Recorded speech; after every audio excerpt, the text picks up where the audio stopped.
Yeah, so my name's Garman and I'm a climate campaigner now with Greenpeace. But I was involved with setting up a group called Plain Stupid in the UK in 2005, which has kind of been spearheading the campaign against the expansion of Heathrow Airport. Kind of before anyone else was working on it in the UK, Plain Stupid was kind of born when 300 airline bosses from around the world were gathering for a meeting in London about how to expand the aviation industry. Climate change wasn't even on the agenda.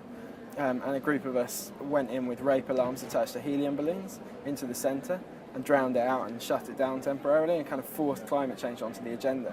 Yeah, so I think one of the effects of the Plain Stupid campaign has been to take the issue of aviation and force it onto the political and media agenda and really place it at the centre of the discussions around climate change in the UK. I mean, a couple of years ago, the third runway at Heathrow seemed like an inevitability, and you spoke to people, especially people who live near to the airport, and they might lose their homes, their communities, you know, their children that went to the local school that was going to be demolished, and they would just talk about it in sombre terms as if it was all a done deal, there was nothing they could do.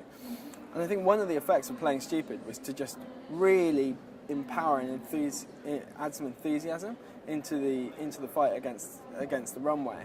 And then you had NGOs piling on board, so WWF and Friends of the Earth and Greenpeace, and then you already had this quite a strong local residents campaign led by like a few local stalwarts who were fighting against the runway. And it was the impact of the local residents who are people who may not necessarily have even put climate change at the top of their agenda initially because they were fighting on the grounds of noise pollution or air pollution or the fact they're going to lose their homes. There's a perception that activists are in some sense different from normal people, and actually breaking down that perception, even if that means not having those dreadlocks and not wearing that fairy outfit, could be really important. And I think one of the things that Plain Stupid's kind of done pretty well in the UK in the last few years is changing perceptions of how activists are thought of by normal people. Well, the most exciting thing, to be honest, is to go from having 3 of us in our front room at university with laptops to being, you know, hundreds of people with local groups around the UK, not just fighting the expansion at Heathrow, but other airports around the UK as well. And to see how this has kind of like spiraled and brought people from all different kind of backgrounds and all different age groups together, and it's really become a litmus test of the government's credibility on climate change.